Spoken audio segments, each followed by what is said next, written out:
Hello friends, good morning. कैसे हैं आप सभी? मैं आशा करती हूँ आप सभी बहुत ही अच्छे होंगे और मेरी तबीयत बहुत ही ज़्यादा ख़राब है, तो मैं अच्छे से वीडियो भी नहीं बना पा रही हूँ इस कंडीशंस की वजह से। मुझे सर्दी जुकाम और फीवर लगा हुआ है और मैं आपके लिए बहुत ही गिने चुने वीडियोस बना पा रही हूँ क्योंकि जुकाम सर्दी की वजह से थोड़ा सा डिस्टर्बेंस चल रहा है। और अभी तो फ़िलहाल दवा ववा खाई है तो ठीक है। अभी नाश्ता वास्ता कर कर आए हैं, दवा खाए हैं तो अभी सही है। तो मुझे लगा कि आपके लिए एक वीडियो बना लेती हूँ जो इसमें एसएसटी में है और इम्पॉर्टेंट आपने देखा होगा। एसएसटी ज्योग्राफी में हम बना रहे हैं।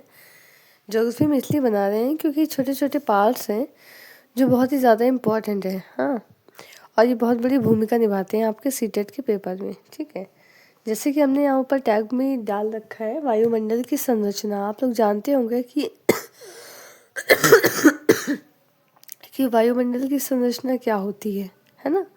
मतलब इससे क्वेश्चन हर बार आता ही आता है, घुमा फिरा के वही क्वेश्चंस पूछता ही है बार बार से।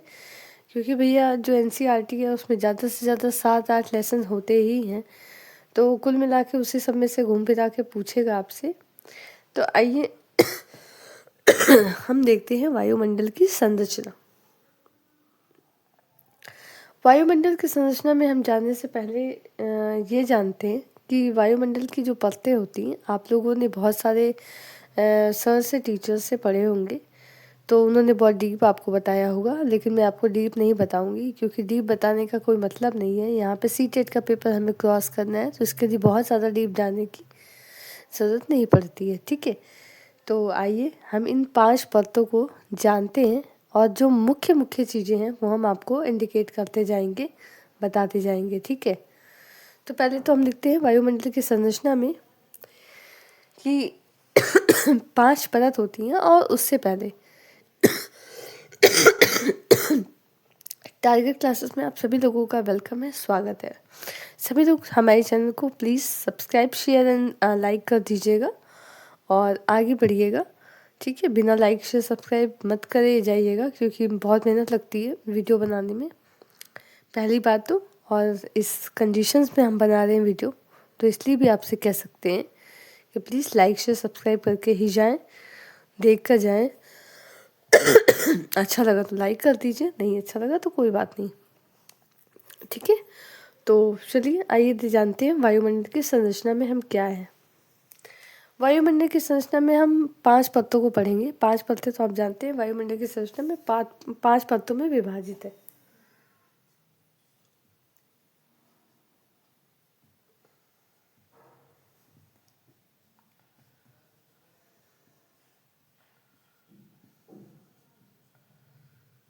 हमारी जो वायुमंडल है वो हमारी 5 परतों में विभाजित है। पहली परत तो आप लोग भी पढ़े होंगे, इसे बोलते हैं क्षोभ मंडल।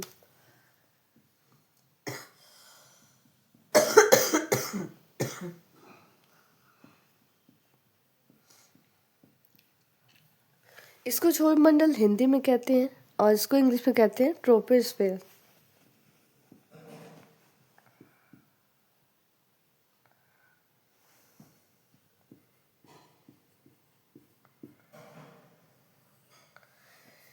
क्षोभ मंडल, ट्रोपोस्फेयर, इसके बारे में हम पढ़ते हैं। यह सबसे पहली परत है। पहले तो इसके बारे में हम कुछ पॉइंट हैं जो जानेंगे। ठीक है, सबसे पहले तो यह पहली परत है।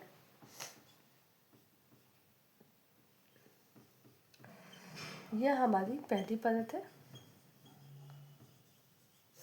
इसमें से ना पूछ लेता है ना कि किस नंबर की परत है या फिर इसकी जो स्थिति है वो किस नंबर पे है, तो ये चीज़ पूछ लेता है। तो इसके लिए हम ये लिख सकते हैं कि ये हमारी पहली परत है। इसकी ऊंचाई भी लिख सकते हैं। सॉरी।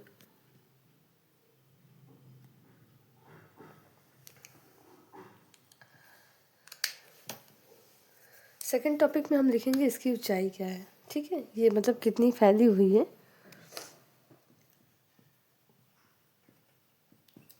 इसकी औसत ऊंचाई क्या है।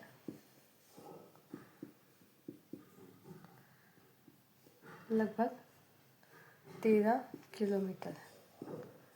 सेकंड पॉइंट ये हो गया। पहली बात तो ये पहली परत है और इसकी औसत ऊंचाई कितनी है? 13 किलोमीटर।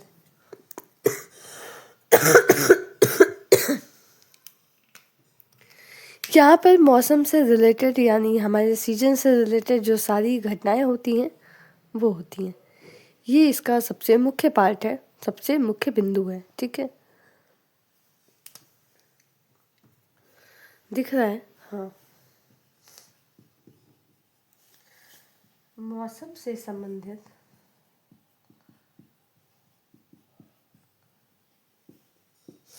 सारी घटनाएं होती हैं। फॉर एग्जाम्पल, आंधी, बारिश,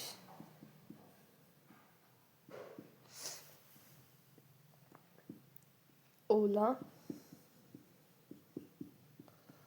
कोहरा आदि। ठीक है, ये हमने आपको लिख करके एकदम बहुत ही शॉर्ट शब्दों में दिया है, बहुत ही शॉर्ट है। ये दिख रहा है ना? आई होप दिख ही रहा होगा। तो ये चीज़ें हमारी फैक्ट है ट्रोपोस्फेयर या क्षोभ मंडल के बारे में। ठीक है, पहला पॉइंट ध्यान रखिएगा, यह सबसे पहली परत है। इसकी औसत इसकी औसत ऊंचाई 13 किलोमीटर है। मौसम से संबंधित जो सारी घटनाएं हैं, जैसे आंधी है, तूफान है, ओला है, कोहरा है, वो सारी चीज़ें कहाँ पे होती है? हमारे क्षोभ मंडल पे। तो ये जो मेन जानने वाली बातें हैं ये हम आपको बता रहे हैं। ठीक है, जो सीटेट के पर्पज से ज़रूरी है। नेक्स्ट हम आपका आते हैं समताप मंडल। इसकी स्क्रीनशॉट खींच सकते हैं अगर आप चाहें तो। खींच लीजिए स्क्रीनशॉट अगर किसी को लेना हो।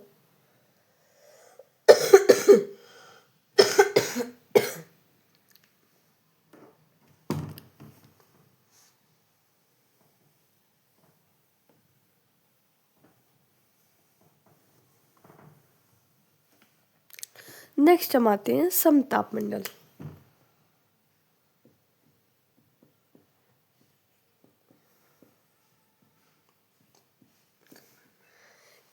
इसको इंग्लिश में स्ट्रेटोस्फीयर बोलते हैं।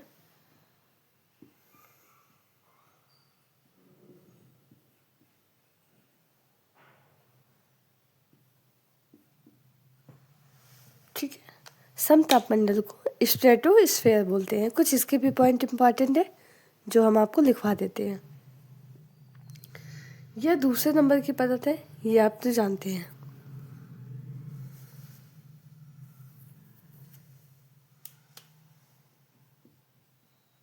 यह दूसरी परत है।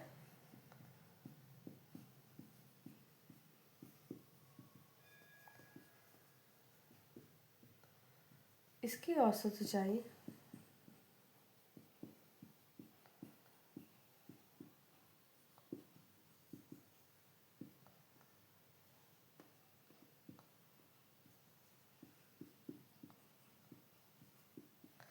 इसकी औसत ऊंचाई कितनी है? 50 किलोमीटर तक फैली हुई है।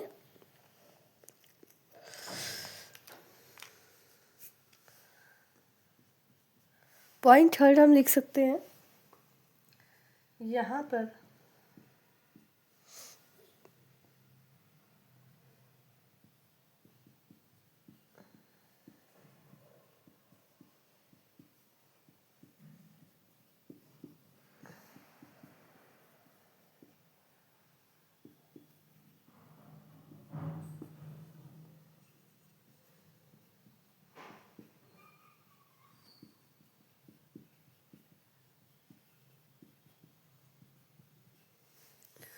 दिख रहा है।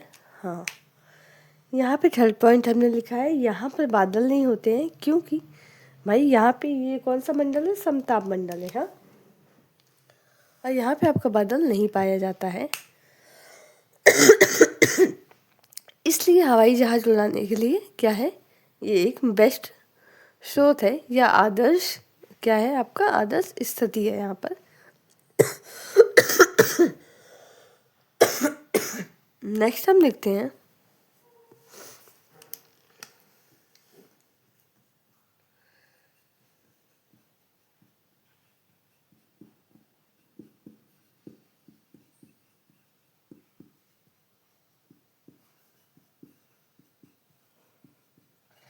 यहाँ पे क्या दिखाया गया है, यहाँ पे ओजोन परत या ओजोन गैस की परत पाई जाती है, ठीक है, जो हमें किससे बचाती है, हानिकारक किरणों से, जो अल्ट्रावायलेट किरणें आती हैं हमारी उससे बचाती है। देखो यहाँ पे नीचे लिखा हुआ है, इसमें ओजोन परत पाई जाती है जो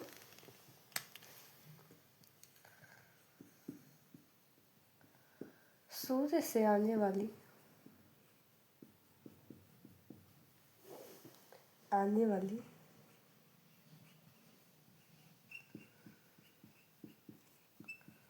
हानिकारक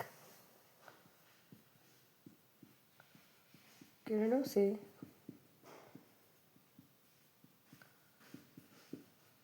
बचाती है, ठीक। ये हमारा मेन है समताप मंडल स्ट्रेटोस्फेयर के बारे में, ठीक है। इसके बारे में जानने योग्य क्या क्या चीज़ें हैं, ये दूसरी परत है। पहली बात तो ये जान लीजिए क्योंकि नंबरिंग पूछ सकता है। इसकी औसत ऊंचाई 50 किलोमीटर लगभग है। यहाँ पर बादल नहीं होते हैं, इसलिए यहाँ पर हवाई जहाज उड़ाना आसान होता है, या इसकी या यहाँ पे आदर्श स्थिति है यहाँ पे हवाई जहाज उड़ाने के लिए, और हमारा हवाई जहाज जो है समताप मंडल में उड़ाया जाता है या उड़ता है, ठीक है। चौथा हमारा क्या बोल रहा है, इसमें ओजोन परत पाई जाती है जो सूर्य से आने वाली हानिकारक किरणों से हमारी सुरक्षा करती है, ठीक है, हमें बचाती है। ये हो गया समताप मंडल के बारे में, ठीक है। इसके नेक्स्ट आता है, स्क्रीनशॉट खींच सकते हैं इफ़ यू वांट। इसके बाद आता है मध्य मंडल, ठीक है।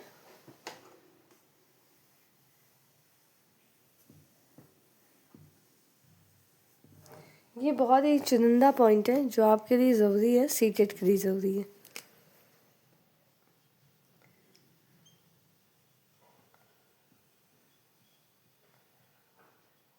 थर्ड है हमारा मध्य मंडल मेसोस्फीयर।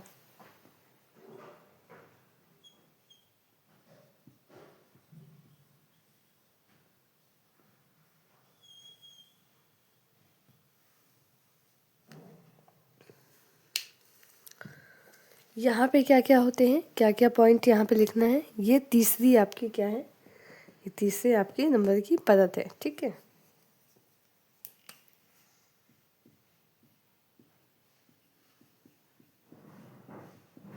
यह तीसरी परत है, ये याद रखिएगा।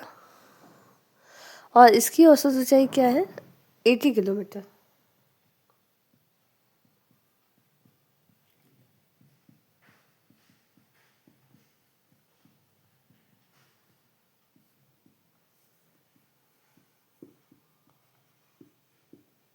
इसकी औसत ऊंचाई कितनी है, 80 किलोमीटर तक मानी जाती है।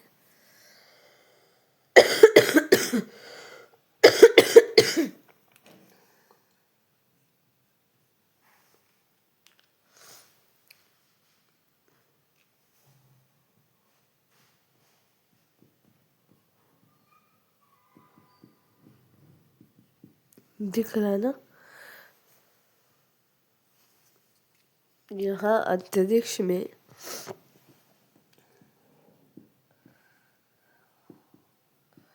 प्रवेश करने वाले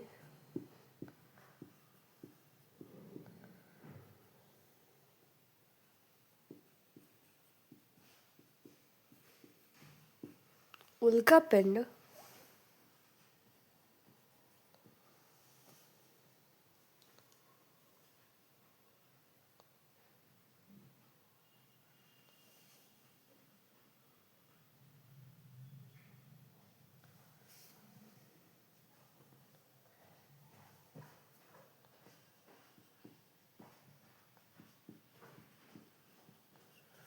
ठीक है। ये 2-3 बातें आपको मध्यमंडल के बारे में बहुत ही ज़्यादा इम्पोर्टेंट है। ये तीसरी परत है, ये इम्पोर्टेंट है। इसकी औसत ऊंचाई 80 किलोमीटर तक है, ये इम्पोर्टेंट है। यहाँ अंतरिक्ष में प्रवेश करने वाले जो उल्कापिंड होते हैं, उल्कापिंड में जो हमें टूटते हुए तारे दिखते हैं, जिससे बहुत सारे लोग विश मांगते हैं, लेकिन बेचारा जब वो खुद ही टूट रहा होता है तो वो किसी और को विश क्या ही देगा। तो यहाँ अंतरिक्ष में प्रवेश करने वाले जो हमारे उल्का पिंड होते हैं, टूटते हुए जिसे तारे कहते हैं, वो सारे पाए जाते हैं। ये है हमारा मध्यमंडल। ठीक है, आगे हम आते हैं। स्क्रीनशॉट इफ यू वांट तो आप ले सकते हैं। नेक्स्ट है हमारा बाह्यमंडल।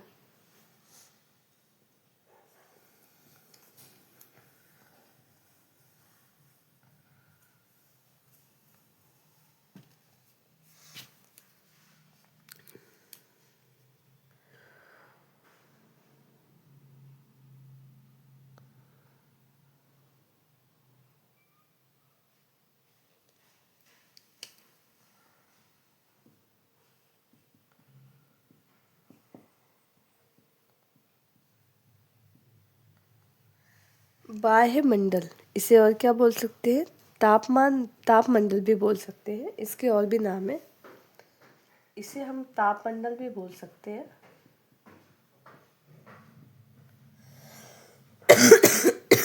और इसे थर्मोस्फीयर भी बोल सकते हैं।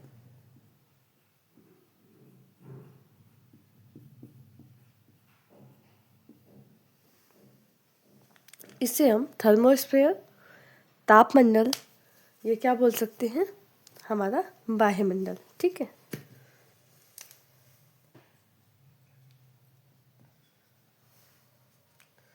इंक खत्म हो रही है पेन की। नेक्स्ट कहाँ है?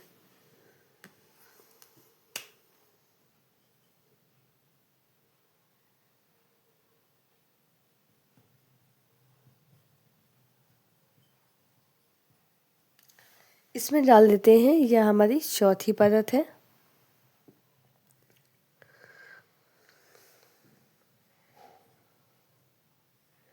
यहाँ ऊंचाई पर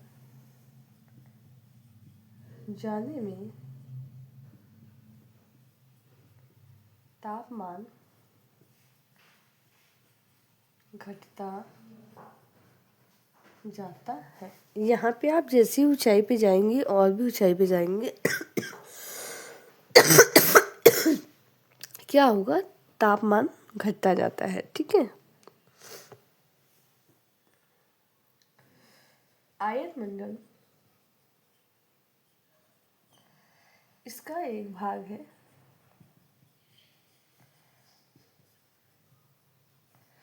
आयनमंडल इसका एक भाग होता है।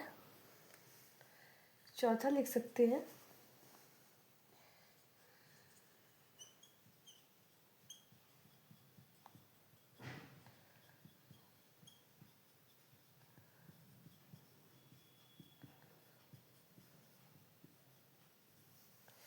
चौथा यहाँ पे यह रेडियो संचार में मदद करता है। यानी अगर आपको रेडियो संचार मतलब जो आपके तरंगे होती हैं, वो यहाँ पर हमारी चौथे परत पे पाई जाती है। तो आप इसमें इम्पोर्टेंट लिख सकते हैं। क्या क्या इम्पोर्टेंट लिख सकते हैं? ये चौथी परत है। यहाँ ऊंचाई के साथ साथ जैसे हम ऊपर जाते हैं तापमान घटता जाता है, ये इम्पोर्टेंट है। नेक्स्ट है हमारा आयन मंडल, भी इसका एक भाग होता है, ये इम्पोर्टेंट है। नेक्स्ट है, रेडियो संचार में मदद करता है। ठीक है, अगर आपको रेडियो तरंगे भेजनी है या आपको सैटेलाइट में या कोई काम होता है तो रिलेटेड होता है हमारा वायुमंडल। ठीक है,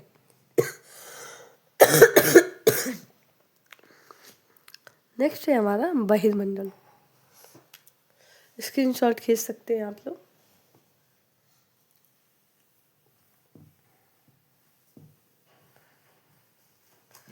नेक्स्ट है हमारा बहिर्मंडल।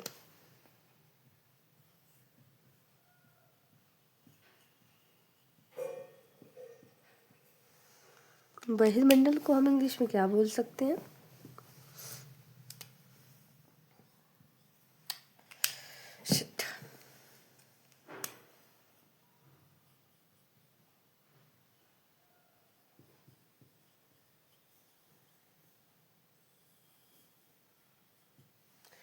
बहिर्मंडल को हम एक्सोस्फीयर भी बोल सकते हैं। और ये सबसे ऊपरी परत है या सबसे बाहरी वाली परत है, जैसे कि नाम से डिनोट हो रहा है एक्सो। एक्सो मतलब होता है बाहरी परत, ठीक, या ऊपरी परत।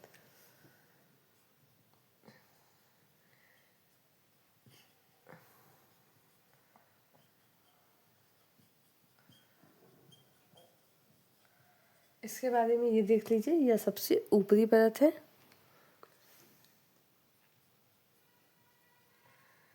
यहाँ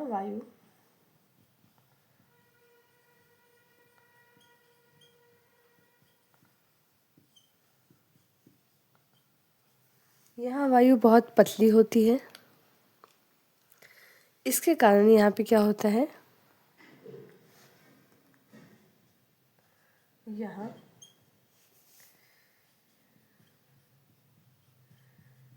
हीलियम व हाइड्रोजन जैसे कैसे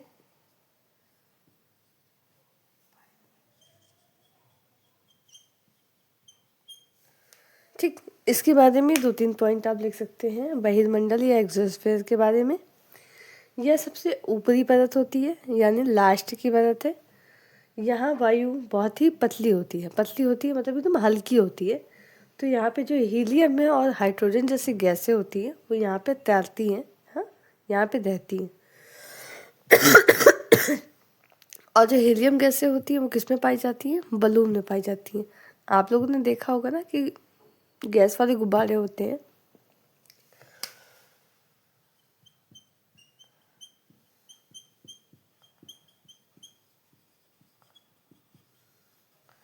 तो जो हमारे गैस वाले गुब्बारे होते हैं उसमें कौन सी गैसेस हमारी होती है, हमारी हीलियम्स होती है, हाइड्रोजन्स होती है। ये बहुत ही हल्की होती है, इसलिए गुब्बारे में भरी जाती है ताकि वो गुब्बारा उड़ता है एकदम गैस के माध्यम से ही। गैस उसमें भरी होती है इसलिए, ठीक है। तो ये हमारे आपके वायुमंडल की संरचना की 5 परतें हो गई, जिसको मैंने आपके आई होप बहुत ही अच्छे से समझाया होगा। ये मेन पॉइंट है, ठीक है। अच्छा लगा होगा तो लाइक कर दीजिएगा, नहीं अच्छा लगा होगा तो डिसलाइक कर दीजिएगा। Thank you so much for watching.